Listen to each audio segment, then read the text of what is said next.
yet. How are you? Good to see you. Congrats on getting first crit. You broke. May had a streak of 2, I think. Oh, no, wait, hold on. Nope, there was no streak. No one had a streak. Nimbus got it on Monday, so. Oh, hi, good. How are you, sweetheart? Good to see you.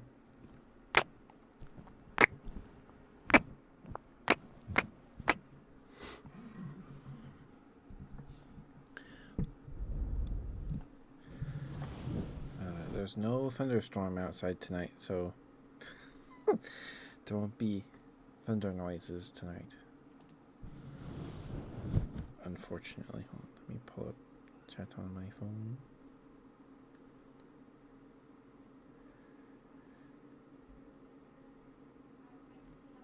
Sorry if you can hear my sister in the other room.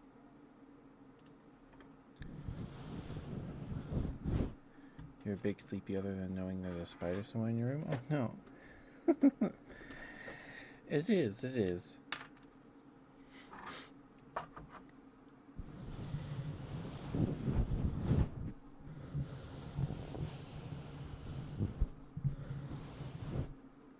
Is it a black widow or something? A brown recluse?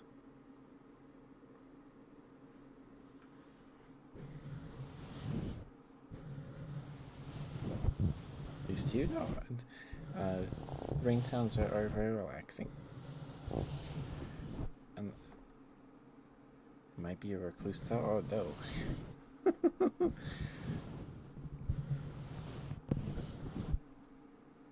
Don't let it bite you.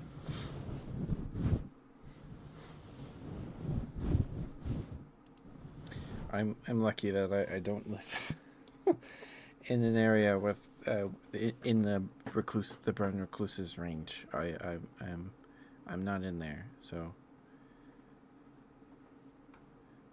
I don't have to. I can leave my dirty clothes on the floor and not worry about recluses. Not that you should be leaving your dirty clothes on the floor, but that's something I have to worry about.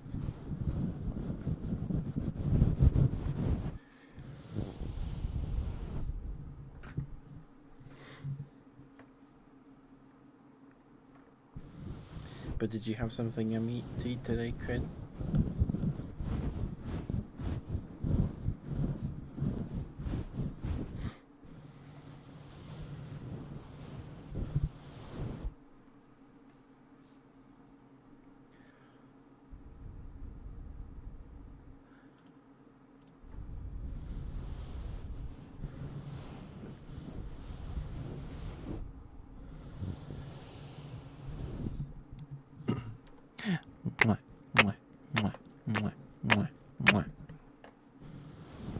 Buffalo chicken calzone today.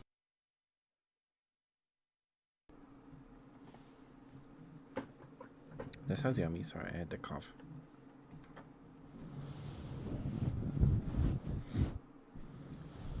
It's very good. That's good. We had spaghetti for dinner, but we used penne noodles because my brother doesn't like spaghetti noodles now. I don't know why. I don't know why.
spooky plans this Halloween? Not right now. um, I didn't even like. So last year we did Spooky Month. We did the Alien Isolation DLC stuff that took me like an hour and 40 minutes to finish. When I thought it would be like a whole month long thing. We did The Walking Dead. Sorry, my sister's being really loud. 1 second.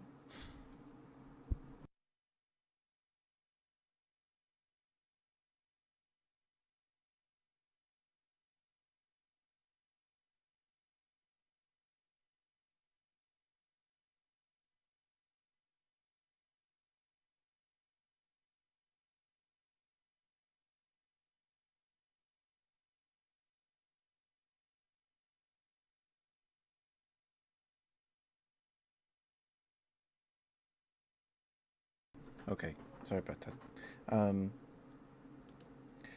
But I was so my mind was so preoccupied with trying to figure out Windows 10 dying and stuff. I didn't even like consider it. Um, I do want to do the annual Halloween candy tier list. I do want to do that still. Um, but that won't be till like November, or after Halloween, because I gotta wait till the candy goes on sale. Um, Even like last year, it was still uh, the on sale candy was not on sale by much. Um, I had to go to. I also had well, uh, a lot of it was gone too last year when I went around to stores in my local Walmart, um, and then went to a Kroger like 2 towns over. It's not that far of a drive, maybe 30, 40 minutes. Maybe not that long. Maybe 20, 30 minutes. And uh, they had so much candy. It was nuts. They had so this was, end of October. Halloween is over. So you gotta swap the seasonal stuff out.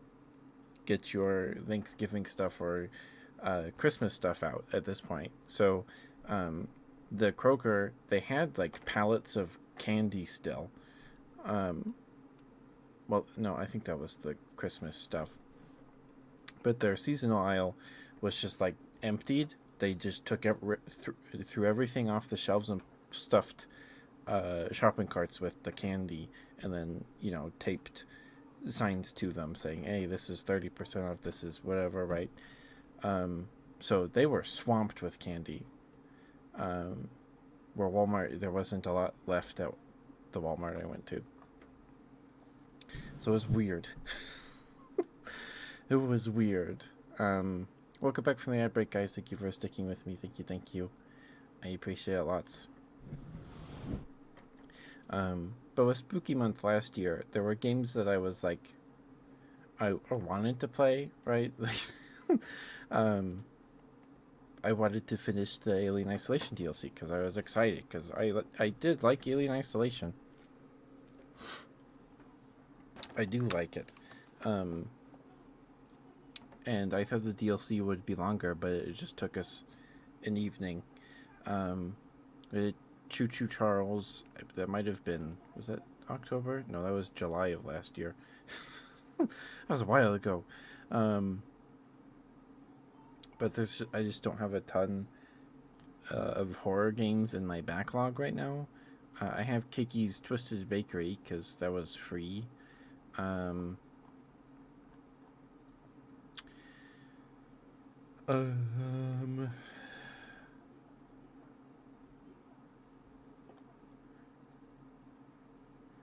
so I have a favorite killer horror person. The raptors from Jurassic Park. Those guys. The raptors in the second film are also really cool. The tiger stripes, really neat. raptors from the third Jurassic Park are really cool because they have the quills on the back of the head, going down the neck, and they just wanted their egg back, and they killed Mr. Wiggles from Sesame Street. like, um, growing up, I watched Sesame Street on TV, right? And Mr. Wiggles is he does segments. There's little Mr. Wiggles skits during Elmo's World segments at the end of every episode, right? This is the shorter guy with the bald head with the sideburns or whatever. So I only knew him as Mr. Wiggles, Mr. Wiggle, and then he gets his spine torn by a velociraptor in Jurassic Park 3. So, that was an experience as a little kid. Have I read Jurassic Park? I haven't.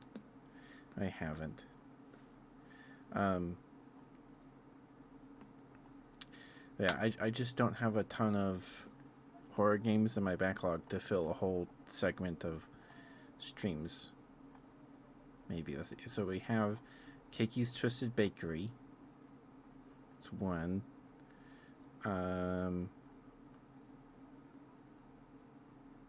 I have 2 Metro games. I have 2033 Redux Redo and Last Light Complete Edition because those were free, but I've already played those before, just not on stream. Or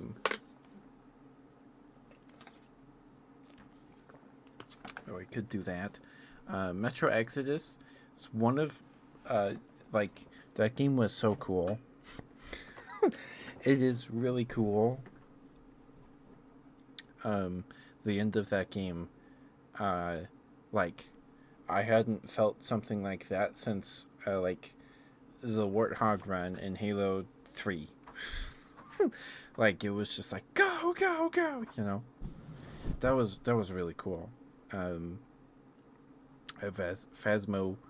I have Project Zomboid. I need to ask Grizz if he wants to play some Zomboid with me sometime. I need to ask him. I have Swallow the Sea. Oh, my friend did gift me Visage. I had a friend gift me Visage. Visage. The Walking Dead Telltale Complete Definitive Series or whatever. That was yeah. So maybe next week.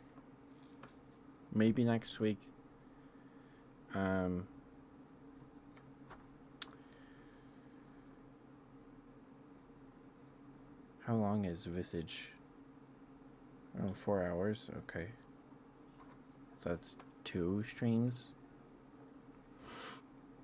One of my friends gifted me Visage. But yeah, I'm just not a big horror person.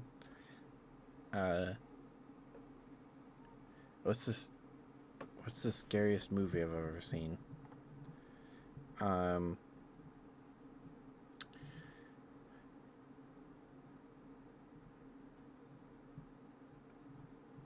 I just don't really watch them very often, really at all. I don't sit down and I'm gonna watch this because I want to be scared. I don't like it. I don't like it. But Jurassic Park, Zathura, and when I was little, Pirates of the Caribbean scared me pretty bad. I didn't like watching that. But I could watch Jurassic Park all the time because it has dinosaurs in it.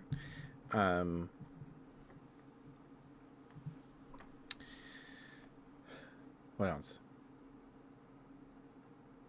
Zathura and Jurassic Park, Pirates of the Caribbean. Pirates of the Caribbean isn't scary, but it scared me when I was little. When I was younger. For a bit. There's that scene in Roger Rabbit where the guy melts. That's creepy. The Dark Crystal My dad was watching The Dark Crystal on TV in the basement when I was younger, and I watched it. And then my mom got mad at him because she was scared of that movie. And The Dark Crystal is creepy. It's very creepy. No, I'm sorry, Crid. it's just, I'm just not. Um, see, like,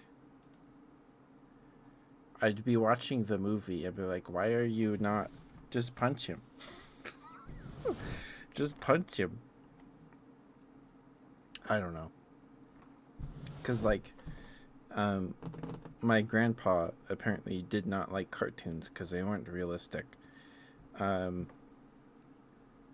and I don't like musicals.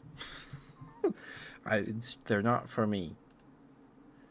Like, I get you want to go and live on the ocean or whatever, so just do it.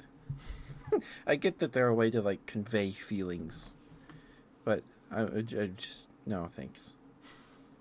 I like the Lion King one. I have to like. There's some I will watch, like older Disney films, but no thanks. No thanks. I'd rather watch a Godzilla film.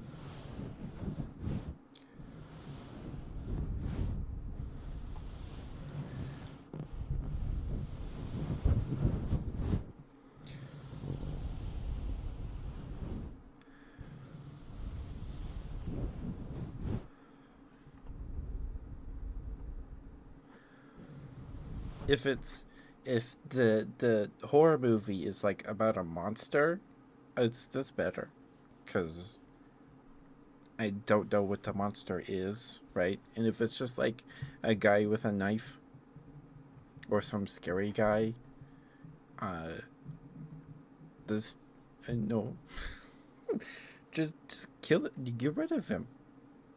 He's just a dude, right?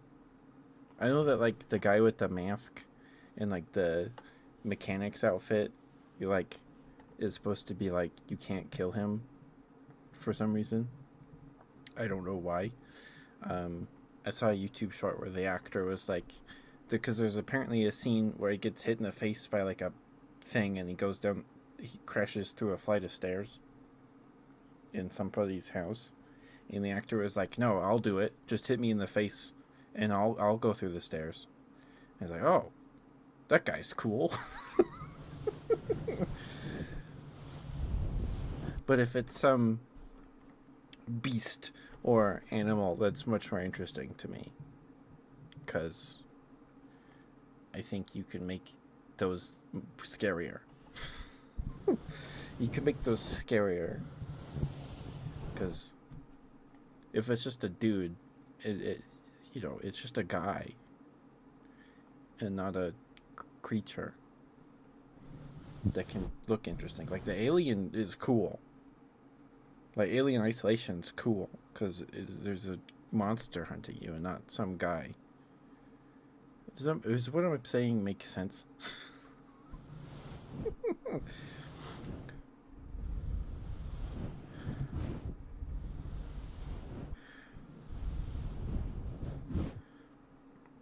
So, it's like his face. Is that his face, or is he wearing a mask?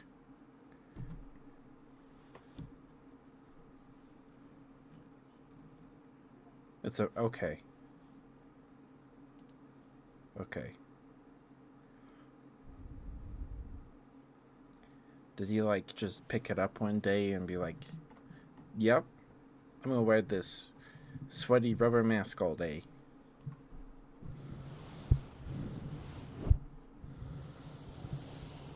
He's more so the mask. So would he or um, the guy, the green guy from that Mask movie win if they fought? Because they're both mask guys.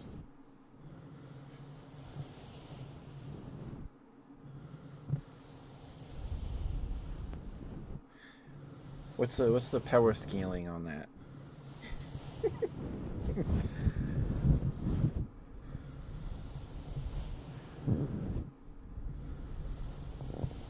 Is that like asking uh, if Goku could be Superman?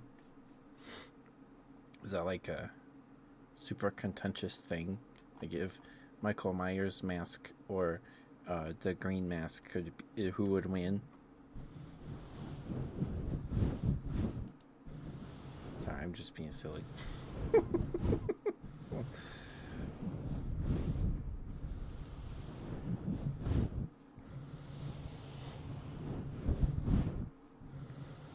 Oh, but I also just like monsters. Uh, like I grew up watching Godzilla films with my grandma late at night because I would sneak out of my room and up the stairs and watch TV with my grandma. Um, and we would watch them dubbed. And she'd be like, "Well, look at this. You see their mouths move, but they don't match what they're saying because that they got somebody else to voice over it, so we understand what they're saying." Like, oh, okay. And Mecha Godzilla. Socially awkward, so he wore masks to express himself. Ah, okay.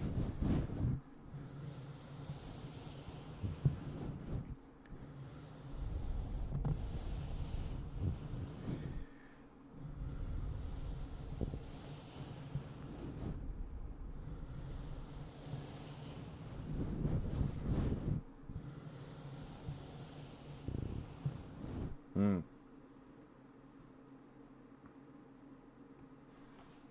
Yeah, okay.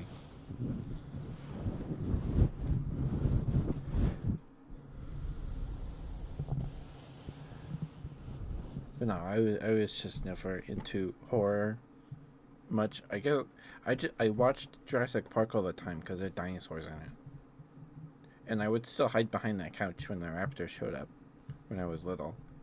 But it had dinosaurs in it, so I could, you know, I watched it. Can't run, which is why he never does so in the other films. Ah.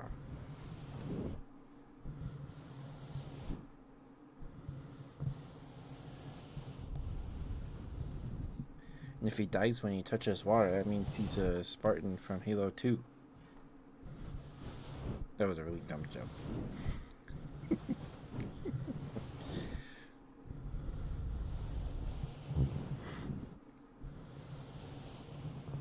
No, you're fine, Craig. You're fine. I completely understand. You know, all the guys. I don't know. I just find it more interesting if the scary thing is some unknowable shape or thing that, um, is either uncanny or um, just completely not human looking at all. Uncanny horror is its own thing, right? Because there's the Mandela catalog and um, is the thing. That's the yeah. I've never seen the thing, but I know it like turns into a dog, and then they have to like burn it in a fire or something. And I know there's like uh, video games about the thing, and some of them are very bad.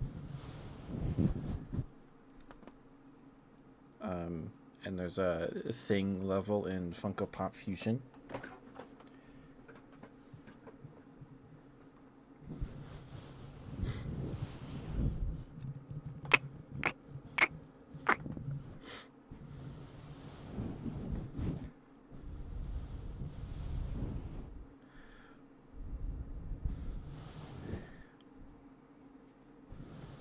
Um, yeah, I just like monster films, like Godzilla movies, because monsters are cool.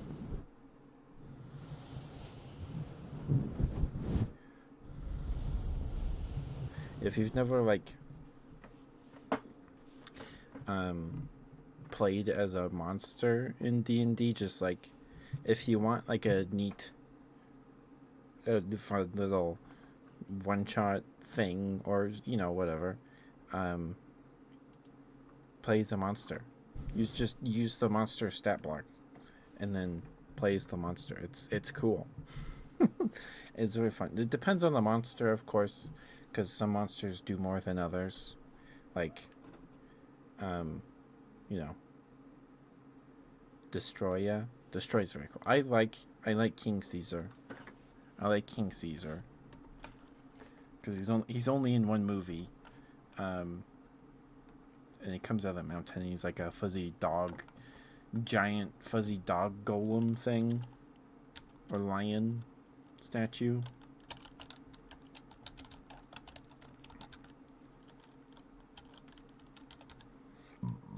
Excuse me, sorry. Goodness gracious. Um, in Mechagodzilla, when I was little, I would walk around pretending to be Mechagodzilla and shoot missiles out of my fingers, or shoot my missiles like shoot my fingers like missiles. Spew, spew, spew. Finger missiles.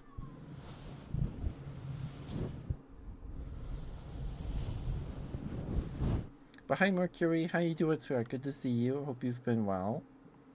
Mwah, mwah. Please go follow Mercury. Mercury's awesome. He's very sweet. He's a fellow boy of the Femme Variety. He does a lot of TCG content. He's got a very cute voice. He's very nice to listen to. Please give him a follow if you're not already.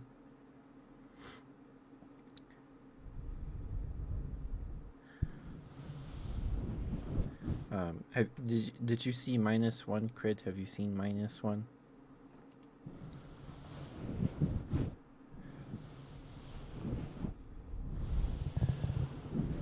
We're talking about horror movies, Mercury, and how I just haven't seen very many. But I'm good, Mercury. I'm good. I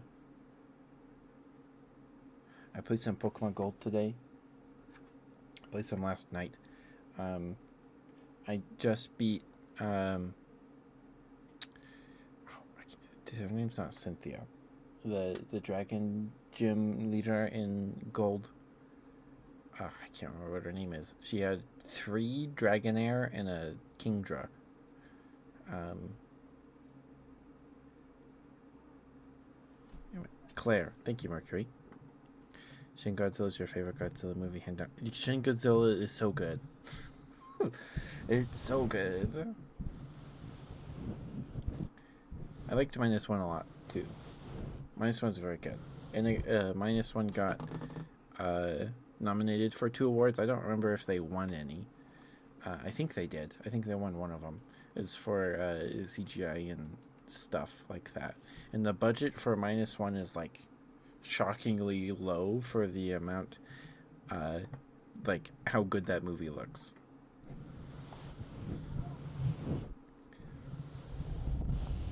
Claire, I fought Claire today, and I was going to the ice path to get to Claire's gym. And on Route 44, there's a little strip of grass that you have to surf to get to. And on that route is a Lickitung. Lickitung is like a 10 or 15% spawn rate. And I found one. And it beat the crap out of me. It was very annoying because it licked me, paralyzed me. Paralyzed me with lick, then confused me, and then was using stomp and flinching me. It was like, this is the most effective a Lickitung's ever been. It was something else. But I caught him. I named him Slurpee. And then I caught a Jinx today. Jinx has a 15 or 10% spawn rate, and I caught her first try. Well, in one encounter, which is good because I don't want to spend a ton of time looking for a Jinx. But I'm doing good, Mercury. I'm doing good, sweetheart. How are you, Mercury? How are you?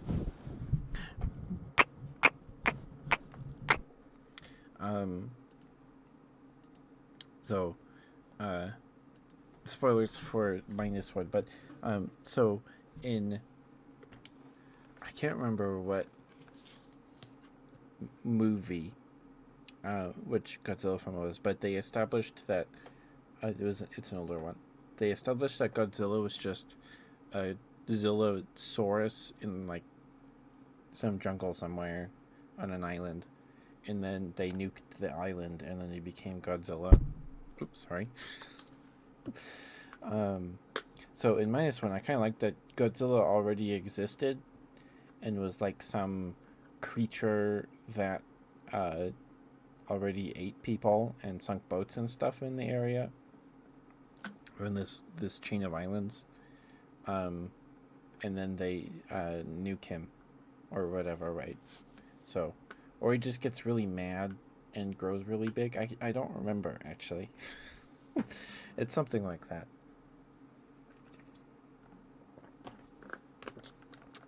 Yeah, I find the horror more relatable if it's just some like scary creature, because that's more unknowable than a dude. Um,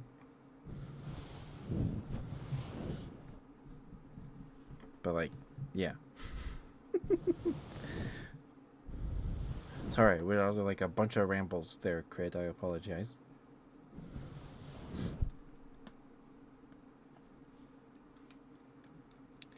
Um, but on my team, I want to get a Blossom. I think it's Blossom. The alternate evolution for Gloom. But you need a Sunstone. And I see, Jay. I'm doing all right. We were just talking about horror movies and why I'm not a big fan. And Godzilla movies. Oh, I didn't ask. So we were talking about. Um, I don't find horror movies that like the bad guy, the scary thing, is just like a dude in a costume, or like it seems like just a dude in a costume anyway. Over like some existential threat or creature or monster. Like the alien to me is they're cool and they are scary. Whereas like the guy from Scream with the ghost mask, I don't know if he's like some entity or not. I don't know. Um, but all I've seen of him is he's just a guy with a knife. And then Michael Myers is just a dude in a mechanic outfit in a mask. Apparently, he's more than that. I didn't know that. I didn't even know that the mask wasn't his face. Um, and then I asked.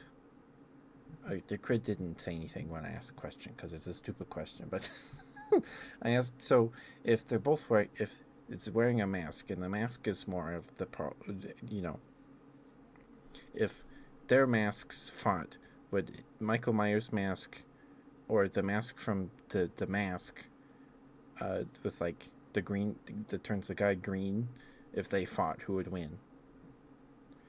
What's the power scaling on that? Because no, the mask is like he's like goofy and has like you can like stretch it all over the place. I wonder who would win. The mask would. It's been a while since I've seen that movie too. Um, so can Michael Myers die? I guess there's. I don't know if he can die. Obviously he can take a lot of damage, but he can't. Would he just like with the mask just like?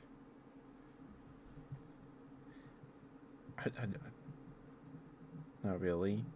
Mm.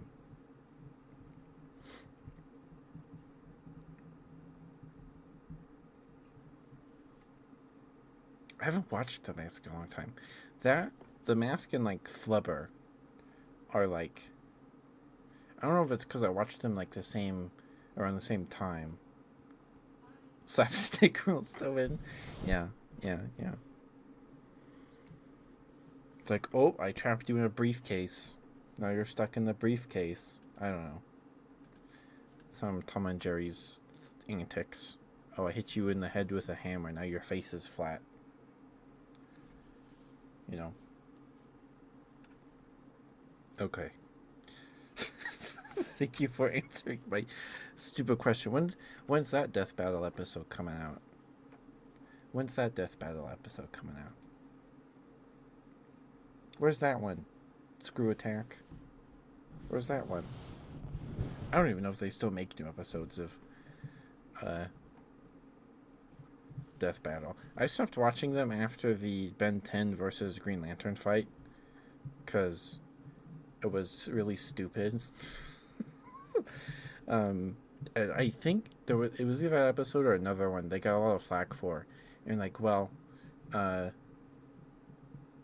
we do like all the facts and stuff, and then we do the animation, and then we just have whoever we want win, and I'm like, well, okay, that's stupid, because like Ben 10 turned into Alien X, which is like reality bending properties powers, and then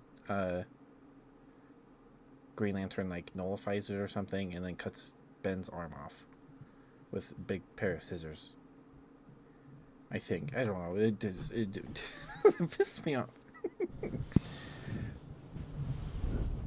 But I remember liking it. I remember watching them and liking them.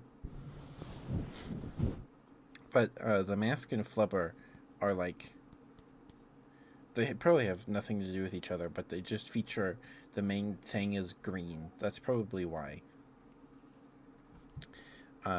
Maybe it was that because last time I watched Flubber, it was we went up to Wyoming to visit my uncle's family when I was like 12, maybe 13. I don't remember. And we watched, or maybe that was earlier than that one, that trip. I don't know. Last time I watched Flubber was in their RV, their camper in their parking lot before bed. Um, Maybe I don't remember if I even. I know I've seen the Mask. I know I've seen it. I just don't know when that was. Loki from Marvel versus Mask might be good. See who's stronger. The Mask has the power of Loki. Mm. Creator versus creation. Oh. Okay. Sorry, Crid. I saw your redeem. Is there a kind of smooch that you would like tonight, Crid?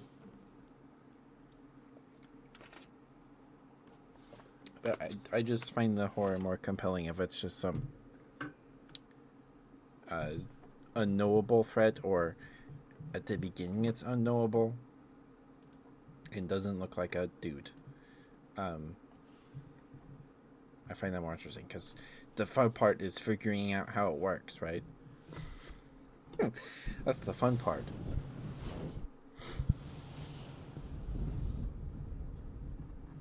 And the alien is scary. Like it's a scary creature. But when we're playing isolation, it ceased to be like, oh no, it's gonna get me, to more like, oh, it's gonna get me, and I have to run over this through this hallway again. Um,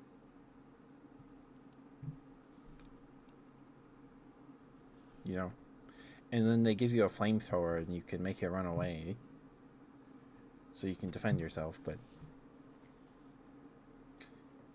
Loki into a goofball would definitely. Oh, Loki is literally in the Mask. I thought you were just like, oh, he's a trickster guy, so he's like Loki. I didn't know that. I didn't know that, CJ. That's very interesting. I did not know that. Cabin in the Woods, is that the one where they're like, we send a family to this cabin every 10 years and kill you so the volcano doesn't eat everybody? Or something like that. Is that what that is?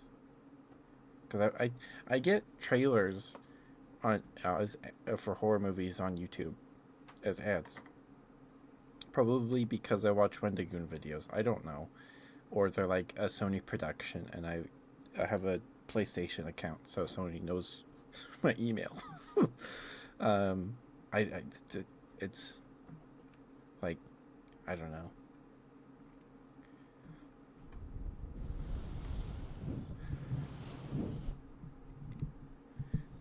It's a meta analysis of the horror industry. Ah, okay. I know there's the Cabin Factory game. I've never played that. I know it has a jump scare that you can trick streamers into because you go, oh, you have to turn jump scares on in the settings menu, and then the game jump scares you. Um,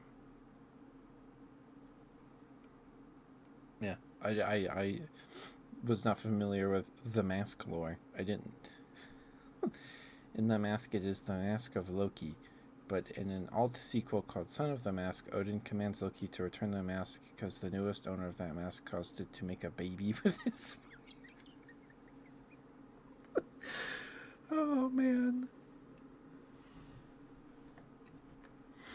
that's something else. Yeah, I didn't know Norse mythology was involved with the mask at all. I just thought it was a mask with powers.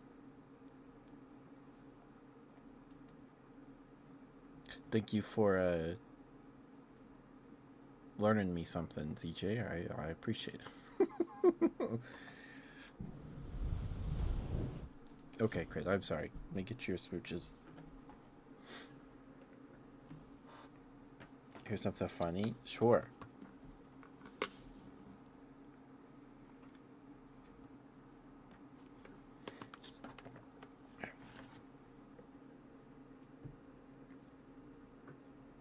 It's canon to DC, so they have their own version of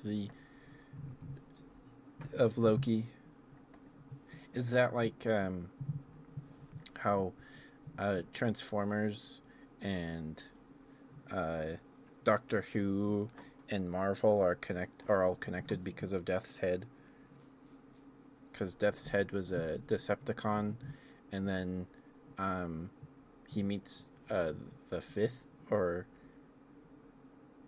the fifth Doctor, the one with the bowler hat, the hat. Um, I guess there's more than one Doctor wears a hat. The one with the umbrella with the question mark on it, right? I think it's that Doctor.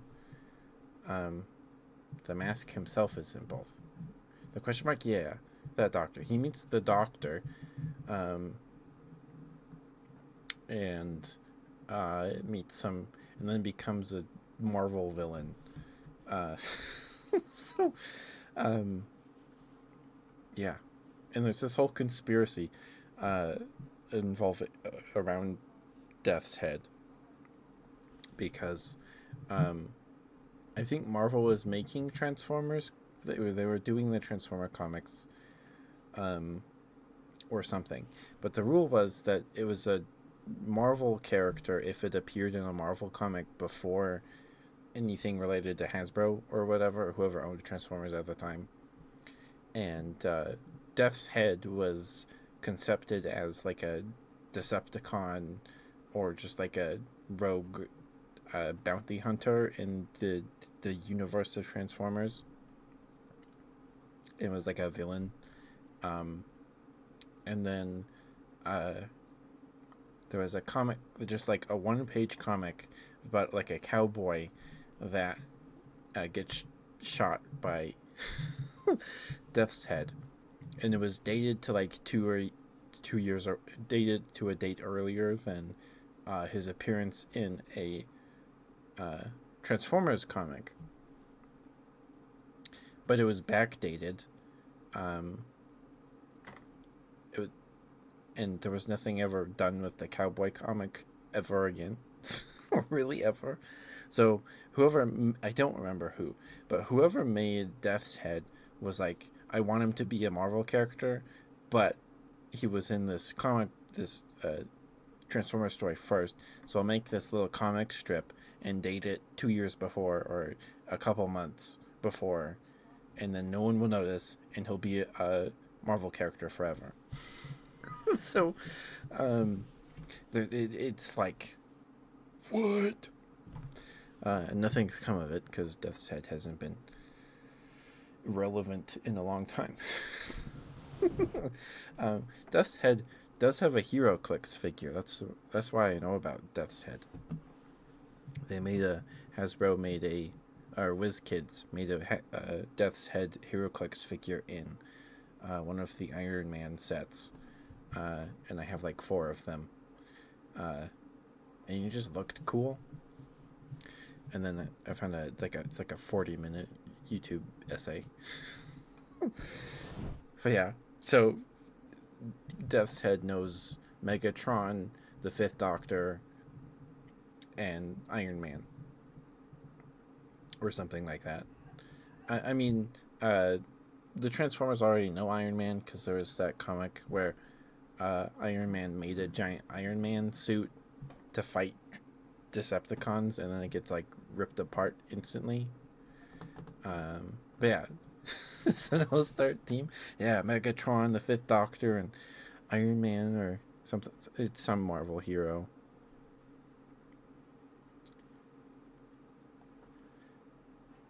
But Death's Head has like a weird speech pattern. Let's see. Death's Head quotes.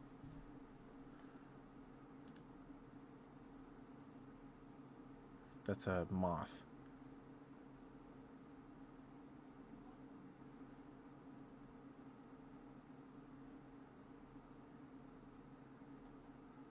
Oh wow.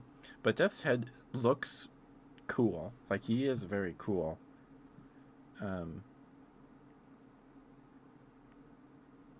If like, I didn't know he was a Transformer.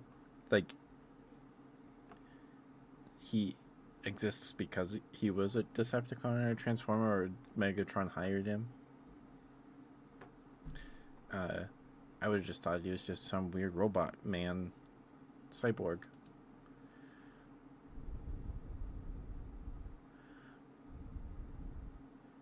But yeah, he has like a weird speech pattern where he ends every sentence with yes or something. I think one of his things is he broke the fourth wall sometimes. Maybe.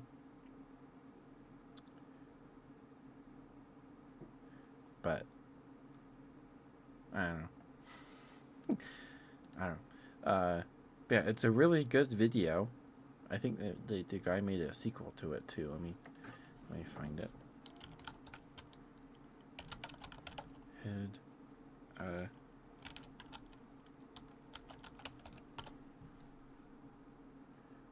It's made by Wixhale. He did a video 3 years ago and then one 10 months ago.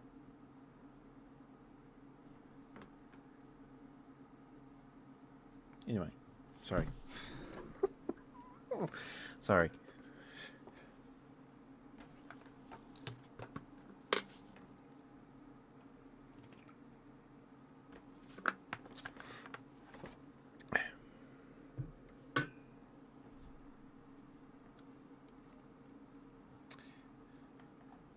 Does he meet Hot Rod? I don't know. But he does meet the Doctor.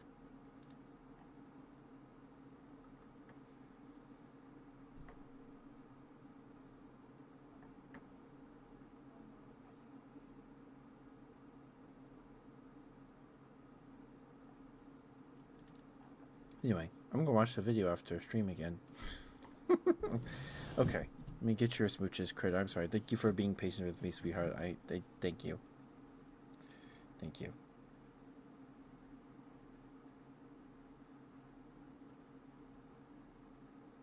Speaks to a researcher.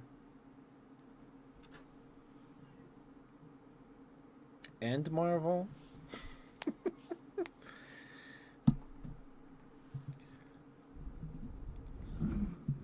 Okay.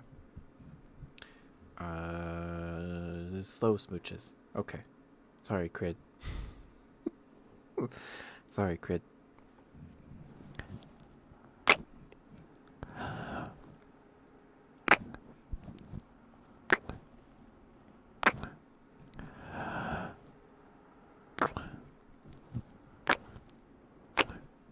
You want some smooches too, CJ? Okay. Is there a kind of smooch you would like, dear? Fast smooches, slower smooches, breathy smooches. Just smooches.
Excuse me, sorry.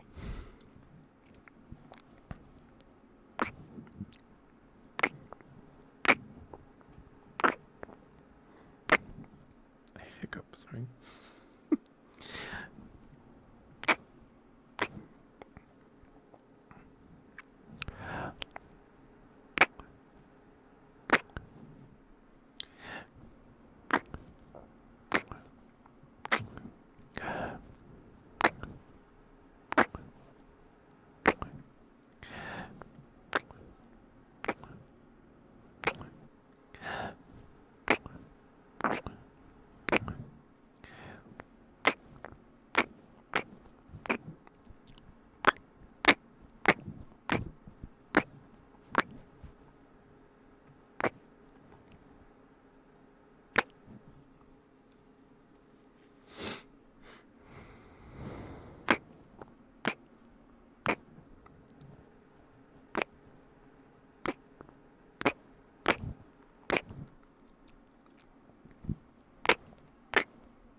Thank you, Crin. Thank you for the smooch redeems for it. Thank you. Let me drink some water real quick, CJ, and I'll get you yours.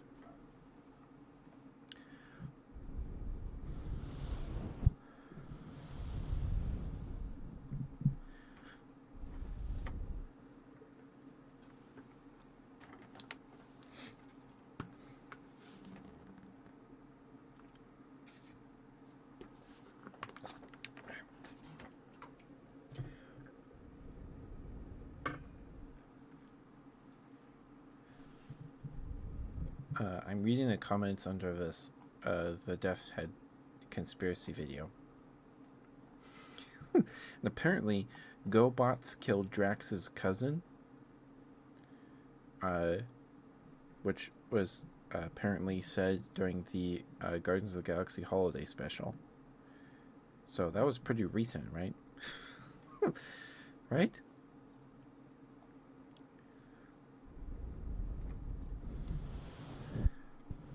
So that's interesting. Apparently, Captain Britain fought superpowered Gallifreyans from Doctor Who lore because they were the team of evil, superpowered Gallifreyans were made for a Doctor Who story, but used in a Captain Britain story.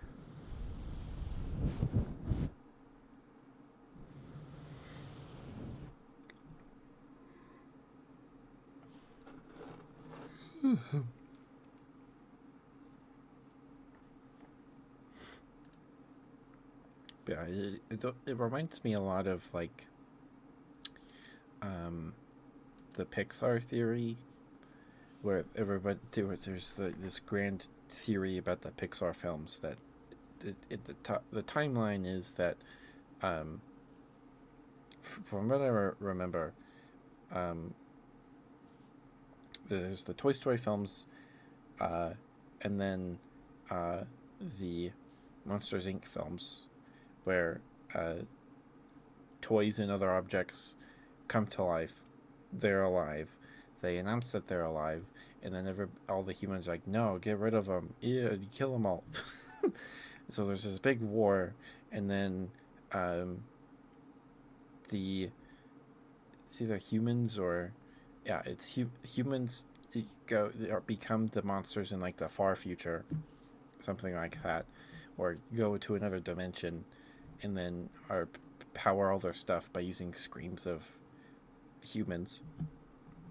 And then the cars and things in the Cars films are all like, oh, and then there's Bug's Life. So Bug's Life is like after this big war, because we see the Pizza Planet taxi in Bug's Life, and it's like all beat up and abandoned in the middle of nowhere, right? So then the bugs are sentient, and then they evolve into they become the cars and planes and things in the Cars films, because so they're just like big insects, and their carapace or the chassis and things. That's broad. I think that's broadly the Pixar theory. I don't know if it's still like being discussed at all, or um, you know, if people are still like trying to prove it's real, which it's kind of ridiculous, but yeah.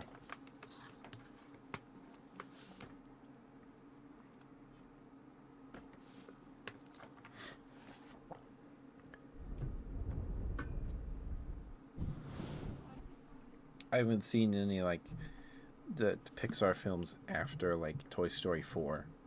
I just have not seen any of them. Or that was the last one I've seen. That was the last one I watched.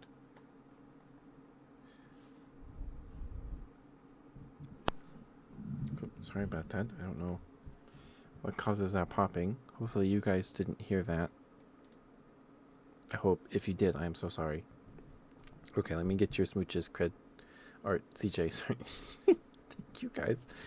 Thank you guys for being so patient with me tonight. I appreciate it lots.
My sister's being rude.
Thank you for this smooth trading, CJ. Thank you, sweetheart.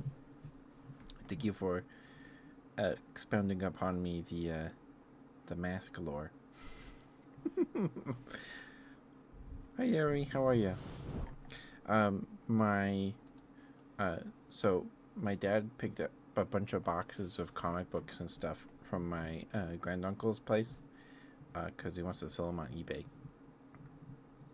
So I'm kind of tempted to look through them and see if there's anything cool I want to try reading before he does that.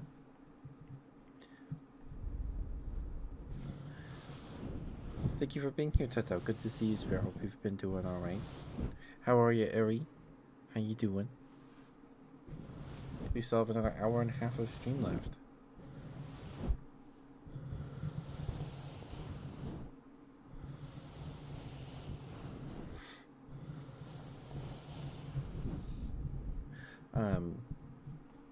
So I'm pretty sure Walmart does not sell comics anymore.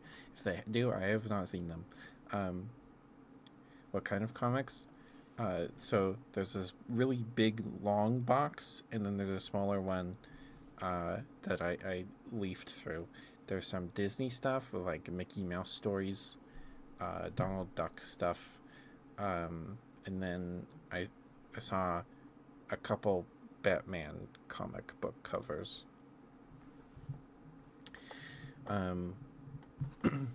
But before Walmart stopped selling comics,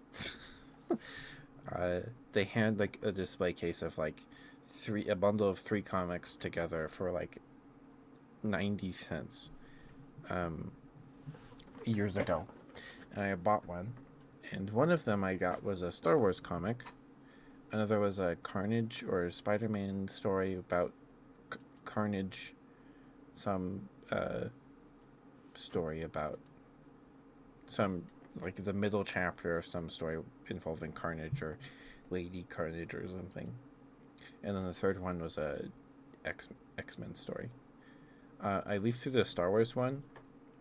It's about Han and Chewie going to Kashyyyk, and for like a Wookiee holiday ritual thing, and the Wookiees literally wear the red robes from the holiday special, and they have like the orbs and stuff, and they use the powers of that to I think there's like evil beetles that eat like the trees or something, and they use the power of the crystal balls to use the beetles to beat up bounty hunters or something.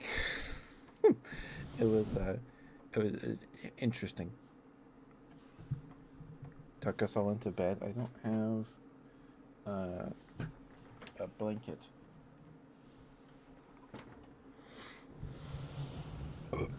Excuse me.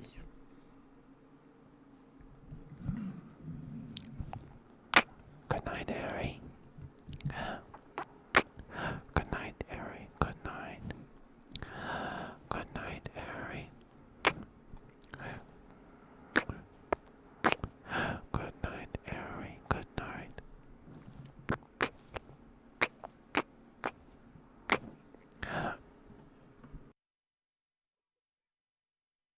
Sorry, I had to clear my throat. A bedtime story? I can read you a book. I have to get up. Maybe. Well, I have this.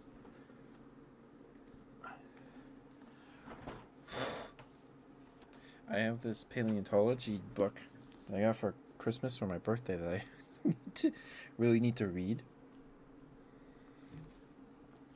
I don't know how well it'd do because you guys can't see the pictures. You want a treat? Okay. I did grab a sleeve of Oreos before the treat.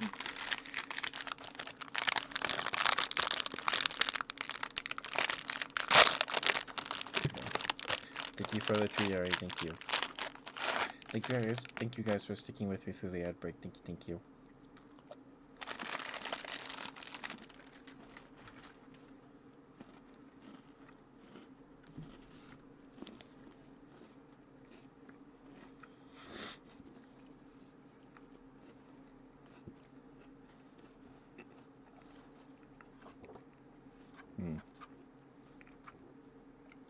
Yeah, I don't know if this would be a great thing to read to you guys because it's mostly about it's paleontology and illustrated history, so it's got a lot of pictures, a lot of neat pictures, but you guys can't see the pictures, so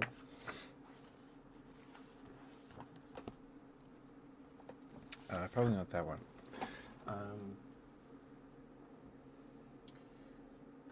Okay, Ari. Would you rather I read you Don't Bump the Glump or Where the Wild Things Are? I have those two books.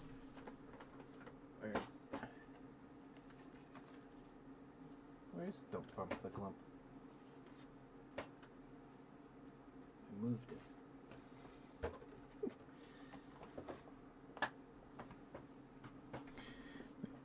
Don't Bump the Glump is a collection of little short poems by Shel Silverstein, and they're I like them. I guess I could read both, huh? Okay, give me a second. I need to go find them.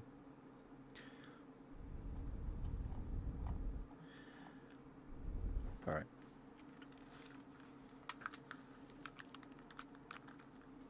Let's see.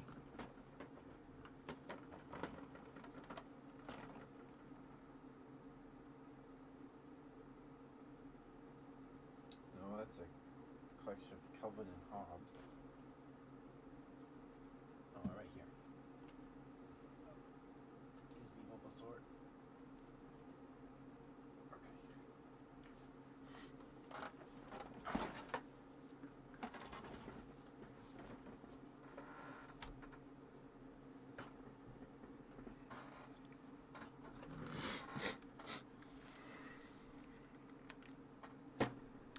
Now, Where the Wild Things Are is it's a picture book.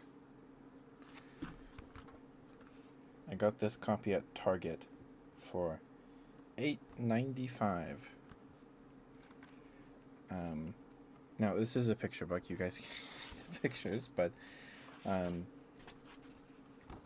it does have the movie. I have not watched the Where the Wild Things Are film since we were on a road trip years ago. Okay. The night Max wore his wolf suit and made mischief of one kind, Pages are really thick. And another. His mother called him Wild Thing, and Max said, "I'll eat you up." So he was sent to bed without eating anything. That very night in Max's room a forest grew. And grew. And grew until his ceiling hung with vines and the walls became the world all around. And an ocean tumbled by with a private boat for Max, and he sailed off through the night and day. And in and out of weeks and almost over a year to where the wild things are.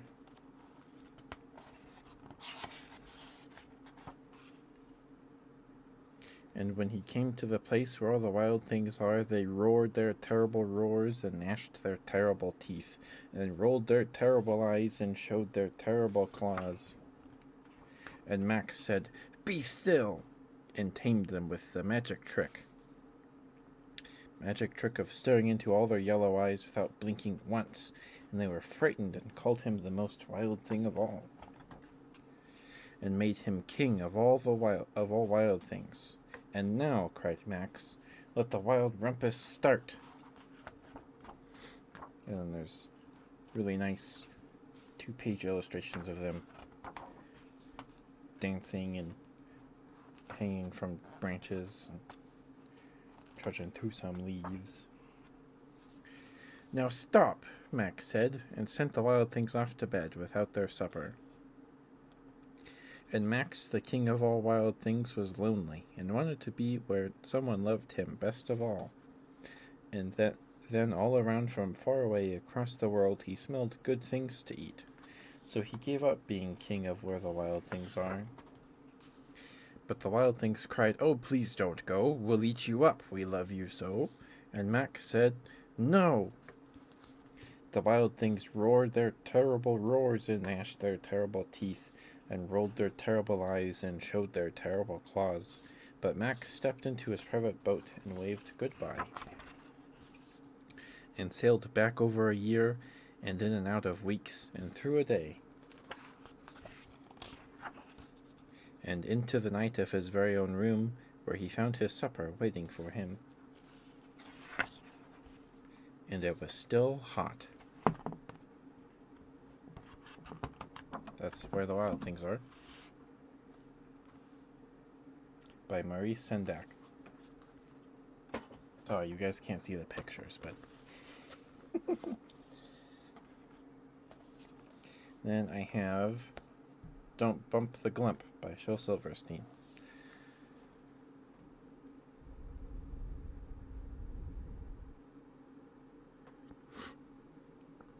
How was that, Ari? Did I do okay? Was that worth eating some popcorn?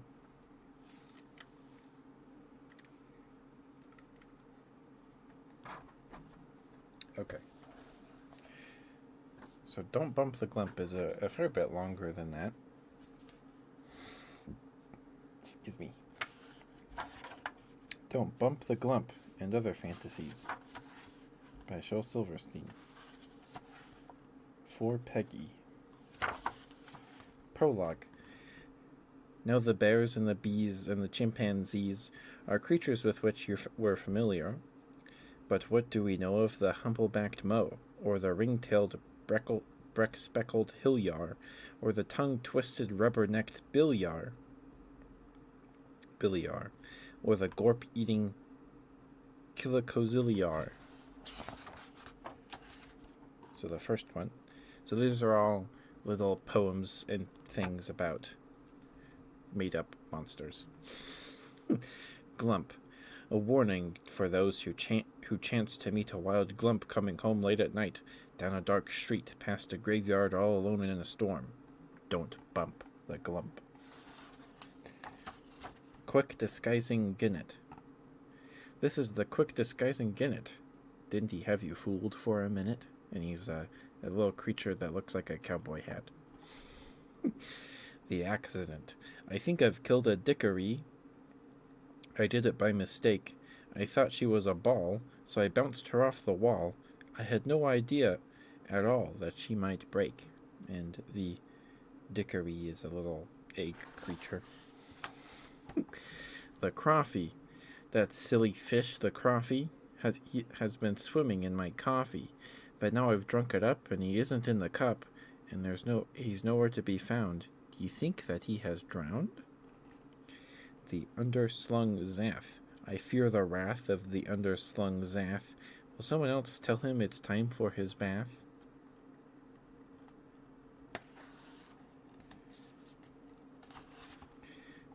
Zerbrangdrunk. The Zerbrangdrunk has just arrived, and it's up to me to announce him. How do you pronounce him? The Gletcher. See the Gletcher in his cage. His claws are sharp, his teeth are double. Thank heaven he's locked safe inside, or we'd all be in terrible trouble. And the drawing is a broken bird cage. So he escaped. The trap. Let us set a little trap for the Grinch, Grinch, Grinch. We can catch him if we wait. I shall be the hunter, and bold, bold, bold, and you shall be the bait, bait, bait, bait. The Bibili. The Bibili's habits are rather crude. He shuns all ordinary food, and rather enjoys girls and boys. So when you sense him drawing near, pour some ketchup in your ear and pretend you are a roast, or a poached egg on toast, or a small piece of blueberry pie, and maybe he'll walk right by. Who? So once again I find some sand in my chicken soup, and I'm not accusing the floop, and I don't say it was the goppet, but whoever it is better stop it. You hear? Whoever it is better stop it. The terrible Phesus. There's a terrible 20-foot Phesus. Shh, I don't think he sees us. Slithergaddy. Slithergaddy? Slithergaddy. Slithergaddy? Something like that. The Slithergaddy is crawled out of the sea. Oh, sea. So Slithergaddy. He may catch all the others, but he won't catch me. No, you won't catch me, old Slithergaddy. You will catch all the others, but you won't. He caught him. The wild Gazite. Late last night I did terrible fight with a wild Gazite, with eyes of white and a 50-foot height, and he gave me a fright when he gave me a bite, and then squeezed me so tight, but I fixed him all right. I turned on the light. Pointy-peaked Pavarius. The pointy-peaked Pavarius, a creature most gregarious, who's never taken serious. Poor thing. It doesn't matter where he is, he's jeered by persons various, who shout out, "Look ye, there he is!" then wait for him to sing. Man-eating Fullet. This is the tale of the man-eating Fullet. Let's not pull it. Something's been eating my mustache again. I think it's the skittering skeep again. It's got me in my sleep again. The glub-toothed Swine. When the glub-toothed swine comes to my house to dine, you may find me in France or Detroit, or off in Khartoum, or in the spare room of my Uncle Ed's place in Beloit. You may call me in Philly, Racine, or Rabbit, but you may reach me in Melmo or Gore. You may see me in Paris, and likely as not, you will run into me at the store. You may find me in Hamburg, or up in St. Paul, in Kyoto, Kenosha, or Nome. But one thing is sure, if you find me at all, you never shall find me at home. Because the glub-toothed swine is very scary. The Gelly. See the 28-ton Gelly, he'd love for you to scratch his belly. The Slurm. The slavery Slurm at the first sign of trouble will squiver and squimmer, and bend himself double, and wargle his elbow up into his ear, and pull his ankles up, and just disappear. The flustering fant. Some animals pop from cocoons, while others spring up from the clay. I've heard that some drop from balloons or arrive in some other ridiculous way. But the tiny toad flustering fant, and please don't repeat that I said it, he grows from the stem of the bibulus plant, and the snob never lets you forget it. The considerate soft-shelled pheasant. You'll never know an animal more considerate of human feelings than the soft-shelled pheasant. Someone has mistaken this one for a pincushion, and he's too polite to say he isn't. Poor thing. Long-necked preposterous. This is Arnold, a long-necked preposterous, looking around for a female long-necked preposterous, but there aren't any. About the Bloth. In the undergrowth there dwells the Bloth, who feeds upon poets and tea. Luckily I know this about him, but he knows nothing of me. Let me just make sure I didn't miss one. Nope. Okay. Or maybe halfway through. See the muffer. Above, you see the muffer who... You don't? Well, anyway, you see his tracks. As the muffler has gone to sup... You don't? Why, that sly old beast, I do believe he's gone and covered them up. There's no little art on that page. The Galloping Gris. Have you seen anything of the Galloping Gris? Purple-eyed and dripping fat? If he went that way, I'll go this. If he went this way, I'll go that. The Gursdy. Does anyone here talk Gursdy talk?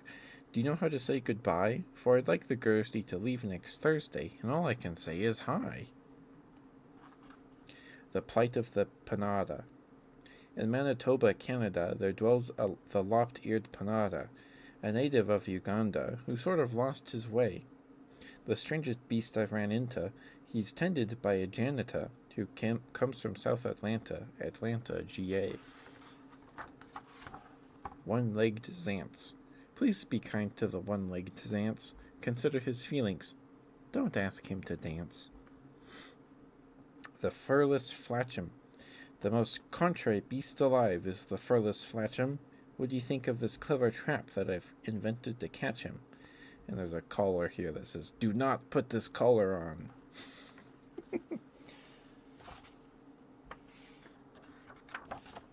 Okay, I think this is the longest one in the book. I think. There's a Gretchen in my kitchen. There's a scaver-backed Gretchen who lives in my kitchen and makes his home under the sink.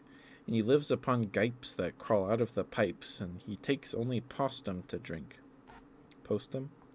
He is friends with the lubbard who dwells in my cupboard, and often at night at dark they will sit on the stove and converse with the scrove and catch a few skinch for a lark.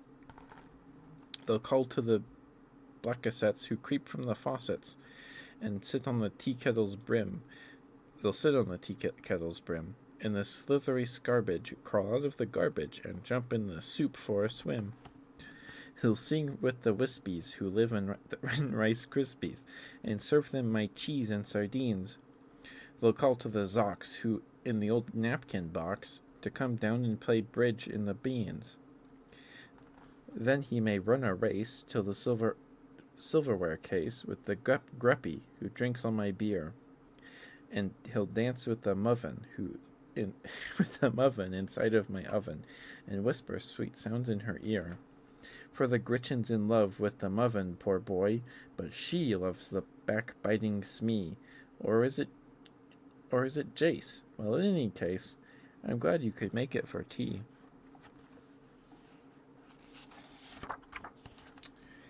A family affair. Oh, the bulbous Broll is a beast with a soul, and a manner serene and sedate. A model of meekness, with only one weakness, and that is for eating his mate, Hi ho, a masculine need for his mate. Now the wine-breasted is a delicate bird, with a song that is tenderly sung. She is gentle and shy, with a matronly eye, and has a fondness for eating her young. Hi ho, a motherly love for her young. And the young gross bottomed grood, well, he takes milk for his food, and goopies and bran for his tummy. What are goopies?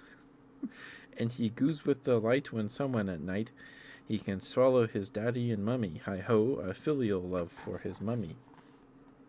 And oh, were you here for the wedding, my dear, in the quiet buffet that ensued, when the bulbous browl wed the murd and I am toll, and produced a young gross-bottom grood.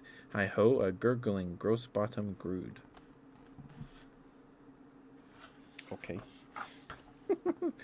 Grue. How to deal with the grue. Don't poo-poo the grue, for if you do, he'll bite you through, and chomp and chew and swallow you, but if you don't think he won't.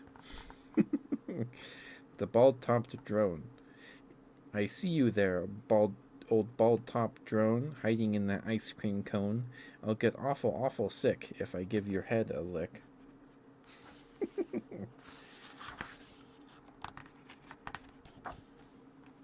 How to catch a gleech. If you want to catch a gleech, take a paper bag, find a cardboard box, dig a little hole, put the bag in the box, put the box in the hole, put the gleech in the bag, and there you are. Hi, Hawker, you on, good boy? Okay. Let me read this page. The egg of the greel. This egg is the feather-breasted greel's. If it makes you feel funny just looking at it, imagine how the greel feels. I'm reading Don't Bump the Glimp by Shel Silverstein. Because Ari asked for a bedtime story, and I only have this and Where the Wild Things Are. Those are the only picture books I have in my room right now. But how you doing, Haku? Hope we're doing alright, dear.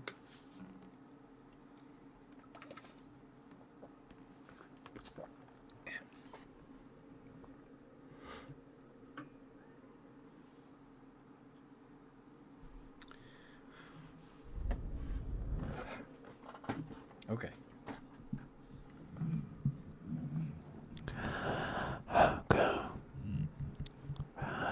You're a very, very good boy. And I'm very, very proud of you.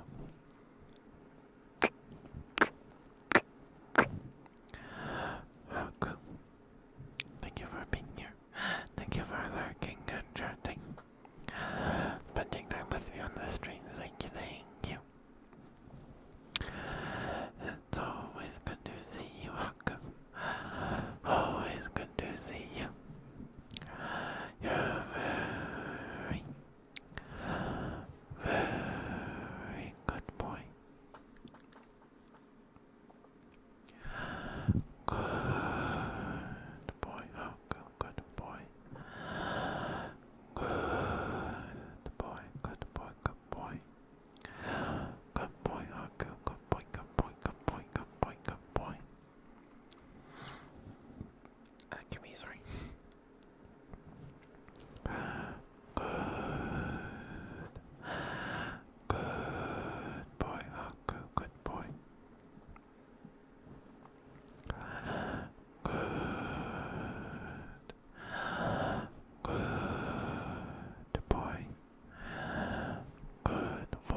Good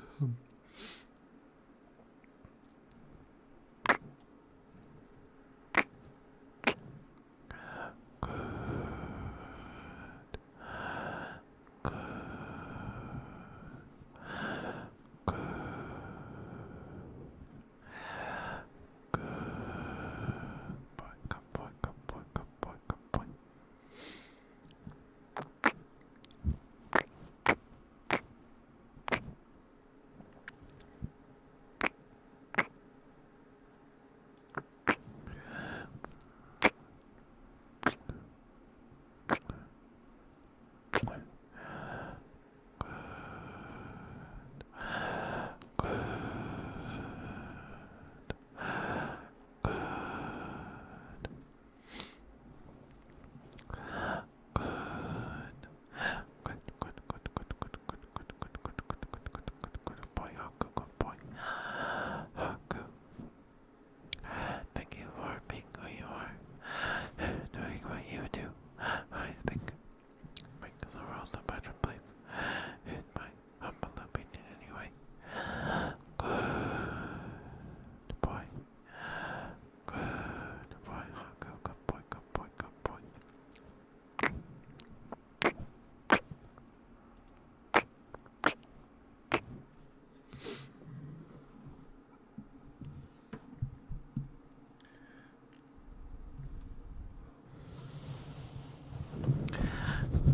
Good boy, Haku, good boy. Such a good boy, yes you are. Yes you are such a good boy. Look at you. Good boy. Good boy, Haku, good boy. Such a good boy. Yes you are. Yes you are such a good boy. Good boy, Haku, good boy. Good boy, good boy, good boy. Such a good boy, yes you are.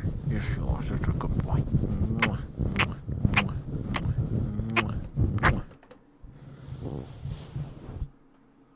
There you go, Haku. Hopefully that was alright for you, sweetheart. Thank you for the redeemed deer. Thank you, thank you.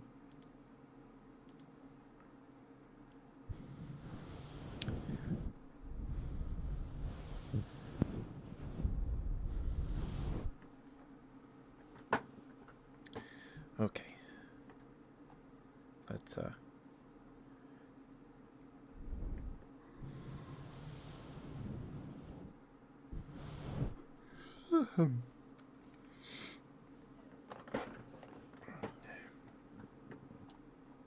finish this book, shall we?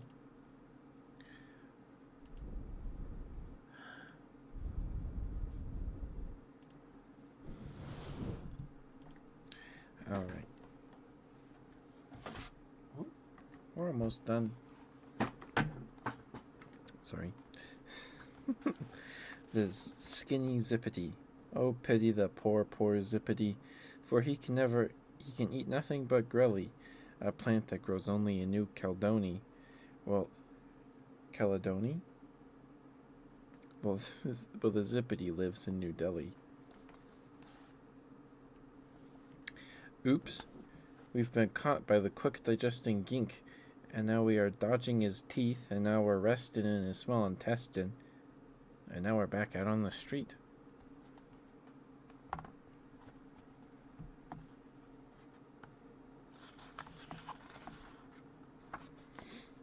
The zombies.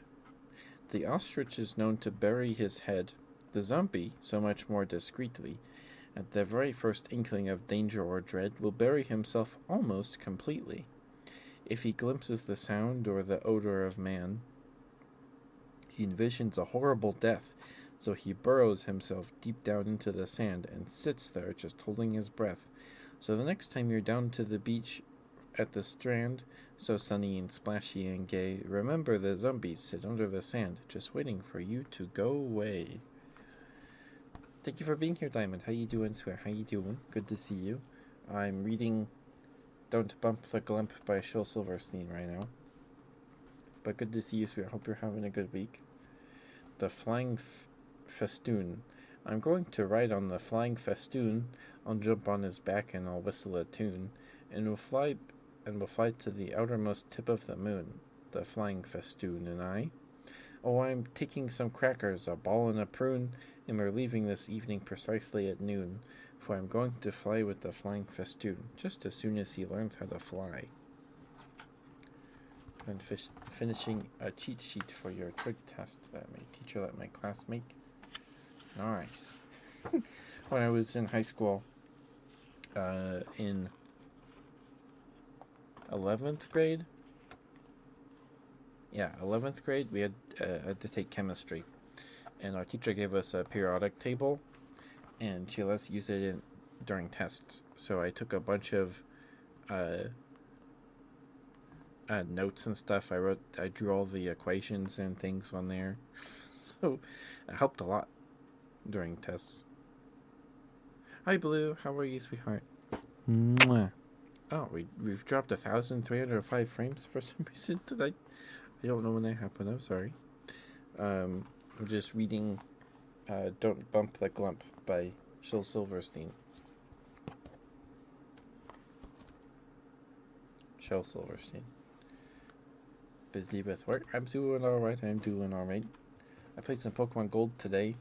Caught a Jinx, and I beat the 8th gym in Johto. I beat Claire. She had 3 Dragonairs and a Seadra. So it was a little tough, but I had a max revive. Used that on my Lapras, and we were okay. We got through it alright.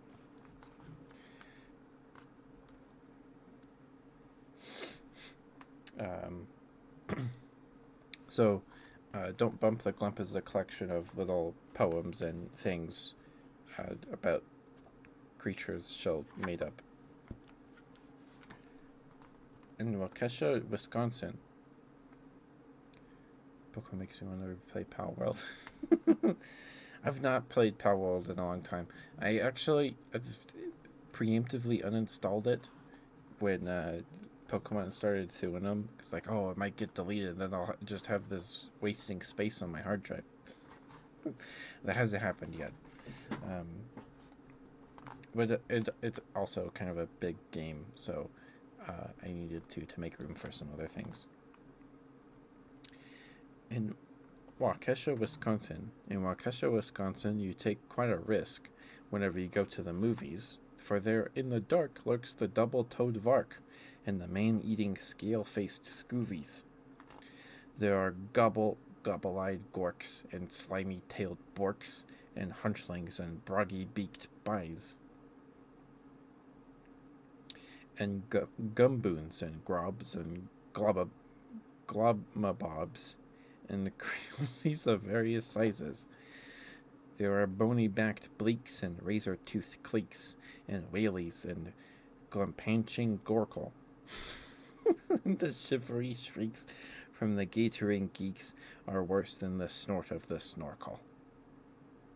There are glumbirds and speam, and the Grizzemmy's scream may awaken the foul-tempered Fisk, and the scale-faced Scoovies that dwell in the movies right there in Waukesha, Wisconsin.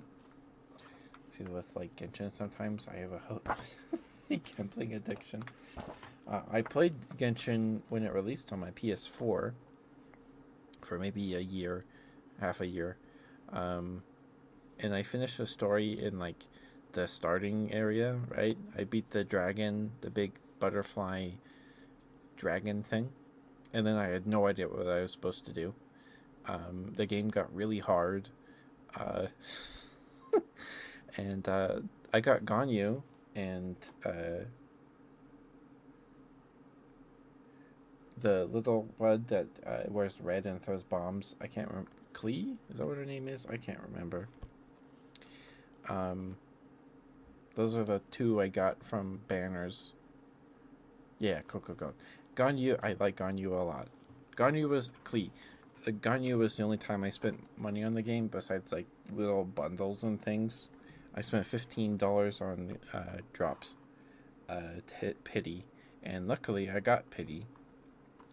And I won the 50-50, and I got Ganyu. But apparently you're supposed to like grind dungeons and things to get mats and artifacts. I didn't do that, and then the game just got really, really hard, and I would just do my dailies to get the 5 Primogems or whatever, 50 Primogems.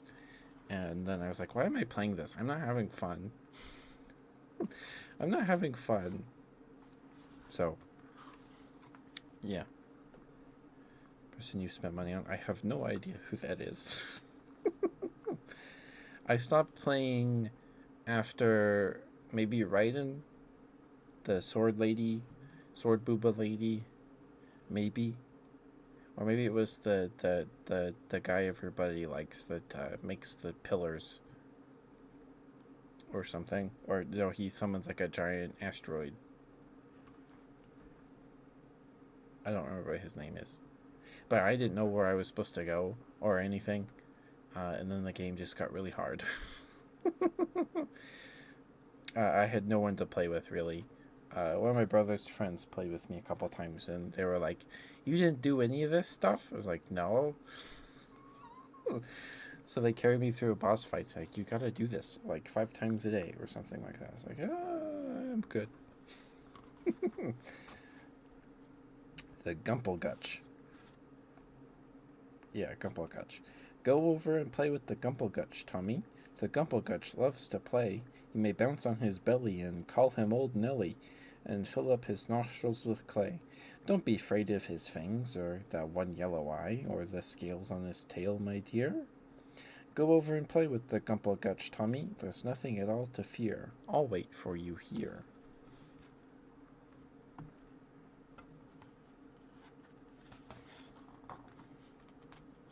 The Wild Cheroot. I'd like a coat of wild cheroot. It's warm and fleecy as can be. But note, what if the wild cheroot would like a coat of me? Zhongli, right? Okay, that's who it is. It might have been the guy, the banner after him. Maybe it was the lady with the bow. Maybe. The friendly old sleepy-eyed skirk. The sleepy-eyed skirk. He's a nice old thing. He'll let you sit inside his mouth. If you knock on his chin, he'll let you in, but I rather doubt he'll let you out. Okay, we're almost done. The book. This might be the last one. Squishy, squashy, Stagatol. When singing songs of scariness, of bloodiness, and hairiness, I feel obligated at this moment to remind you of the most ferocious beast of all, 6,000 tons and 9 miles tall, the squishy, Stagatol, that's standing right behind you. And that's the end of the book. Yeah. So that was Don't Bump the Glump by Shel Silverstein. Yalan?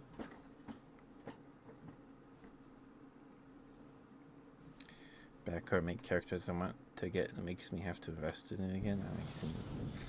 I see. It's the bow lady? Gotcha.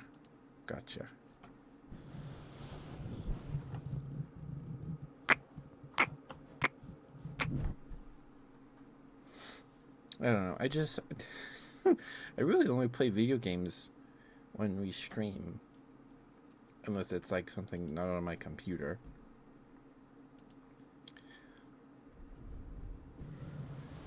Because she's on a rerun. I see. Nice. Mwah. She is pretty cute too. She is cute. Pretty much all the characters in Genshin are cute. Or, there's lots of art of Genshin characters on the internet.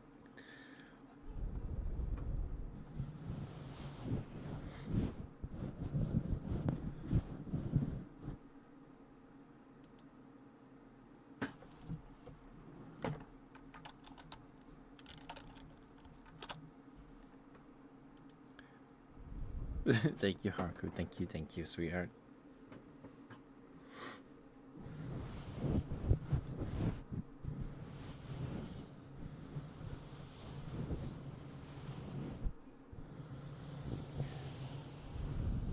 Like, I would try to run the dungeons or whatever by myself, and then it'd take me like 5 minutes, it felt like, to kill one of the big hilichurls. And then there's the area in the game with all like the mages, and they have their like little tiny muskets and things. It would take me like 10 minutes to kill all those guys in one little group.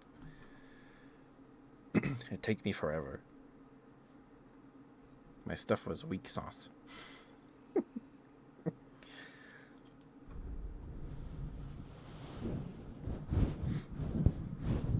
And I was, besides Ganyu and like the like weekly or the like subscription thing for like a week or a month, um, I didn't really spend money on the game. I really only spent money to get Ganyu, and I did. So I was like, well, I'm done now.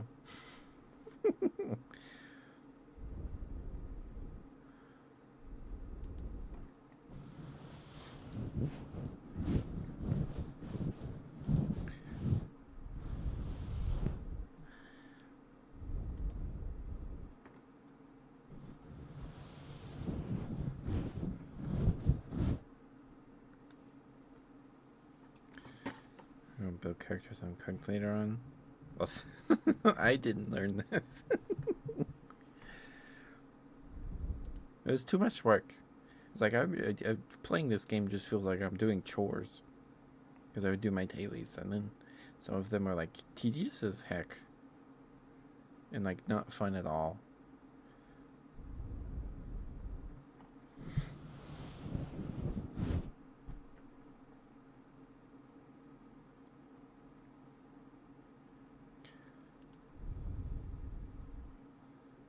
The Doom have come in clutch many times. You want some smooches, Diamond?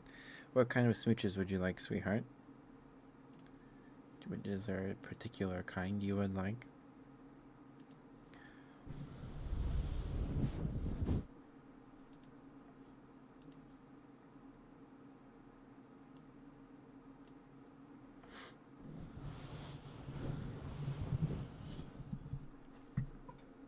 Breathy smooches? Okay.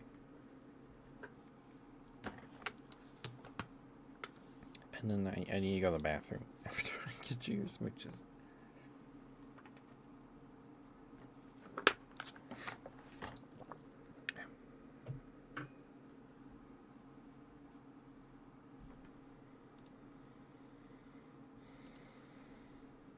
Inaudible whispers? Okay. Here's your breathy smooches, Diamond, and I need to go to the bathroom, and then we'll get you your inaudible whispers, Haku. Haku. A sword wielding, a samurai wielding, a sword wielding, a samurai. I love that meme. Doing the daily missions if you just use the resin a certain amount of times. Oh. See, I didn't even know what resin was. I knew there was like a little moon symbol, and that meant like how many times you can do a dungeon or something, I think. But like I didn't do the dungeons.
Sorry, I had to cough.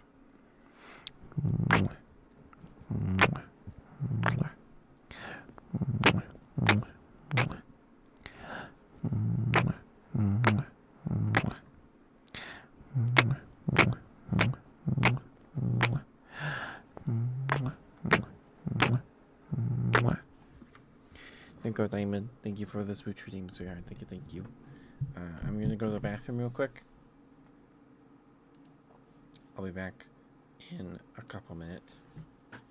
And I will return.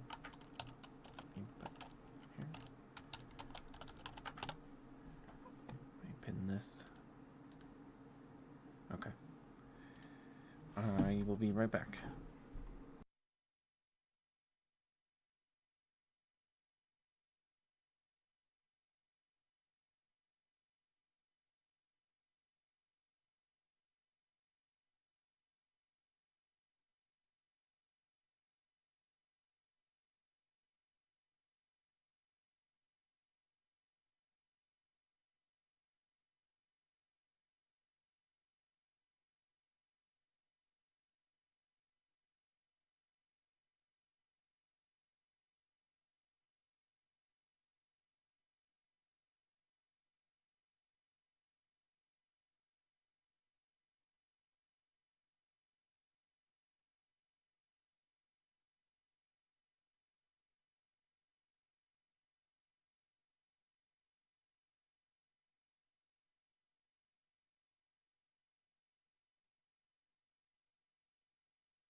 Okay, sorry about that. Thank you guys for being patient with me.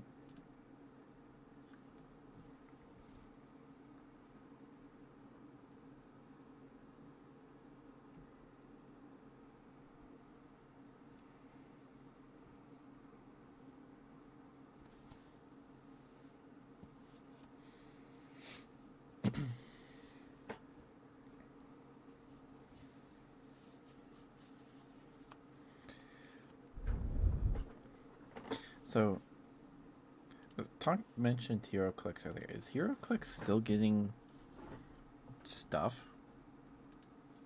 Are they releasing new HeroClix stuff?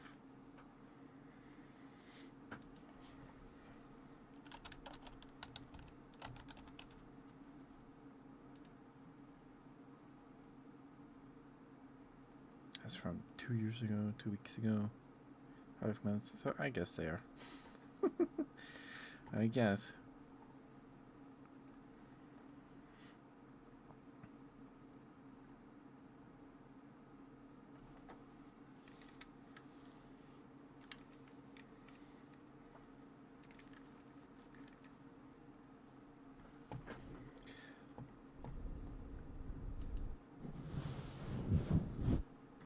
All right, inaudible whispers. That's right. Okay.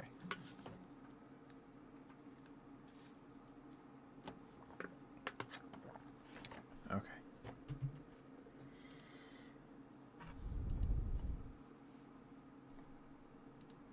To get you your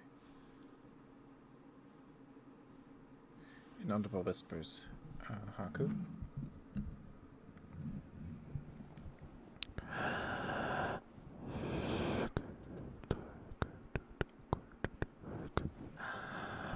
Oh, that's up. We haven't done that. Last break of the stream in about a minute and a half.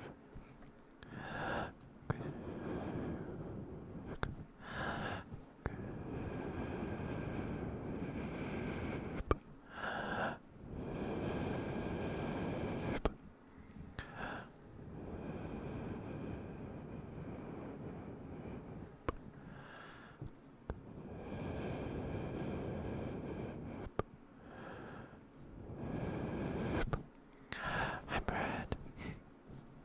Hi, Brad.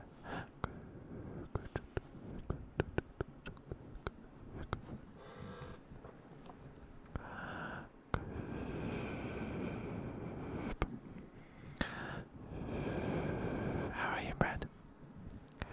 How are you? How are you?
Okay.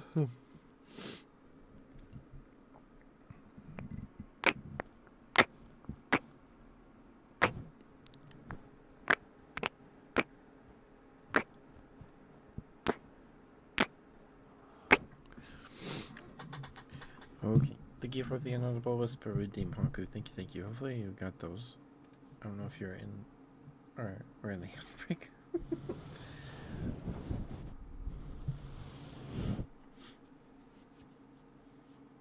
Alright. Is there a kind of smooch you would like most, Bread?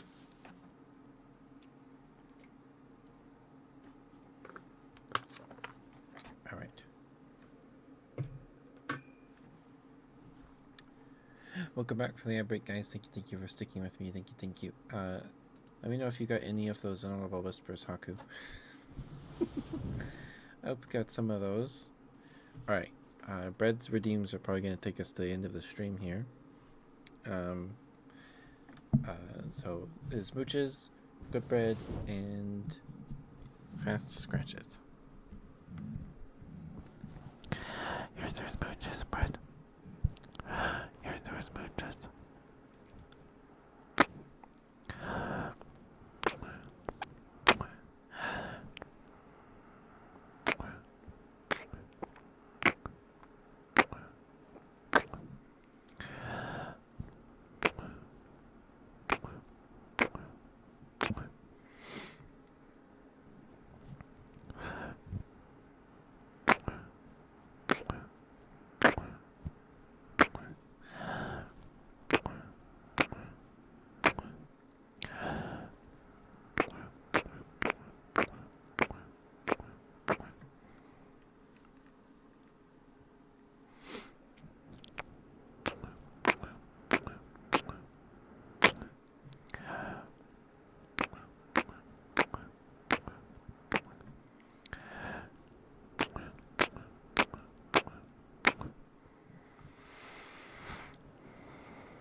Alright, there's your smooches, Bread. Let me drink some water real quick. We'll get you your good bread.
good bread. You're such a good bread. Yes, you are.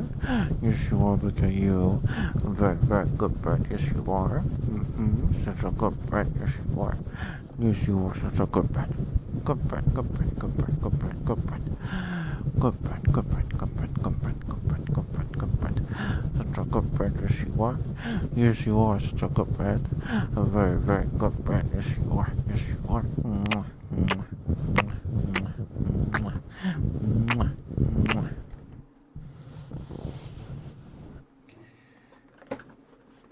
Thank you, bread. Thank you for the redeemed spirit. Thank you.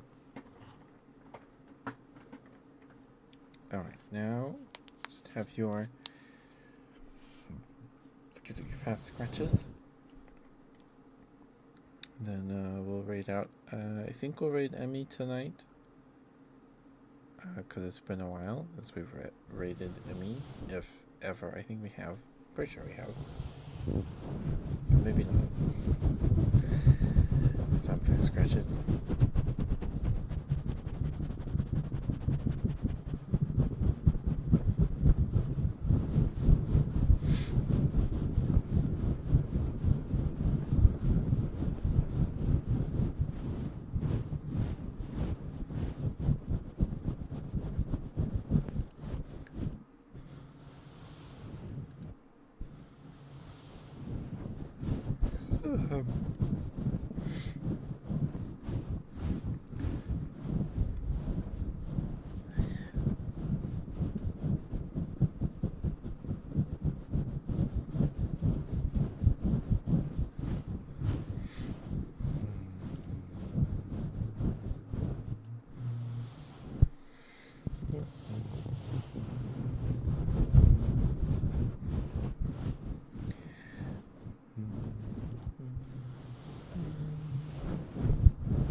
Alright. Thank you for the redeem spread. Thank you, sweetheart. It's always good to see you. Hopefully you're having a good morning. Let me swap my headphones real quick and we will get the raid going here. I will be right back.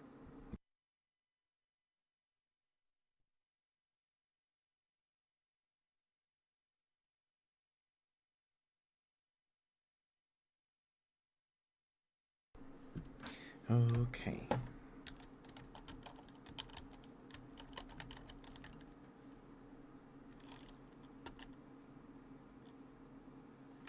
Yeah, spell my first try.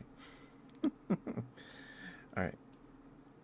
I'll see you all tomorrow for some Baldur's Gate 3. Tomorrow's Thursday. Yeah, love you all very much. Please be safe. Take care of yourselves. Don't forget to brush your teeth. Hopefully I didn't keep any of you up with ramblings. But I'll see you all tomorrow. Thank you guys for spending time with me tonight. I appreciate you. Lots. I'm gonna go get a snack and go to bed. Yeah, I'll see you all tomorrow.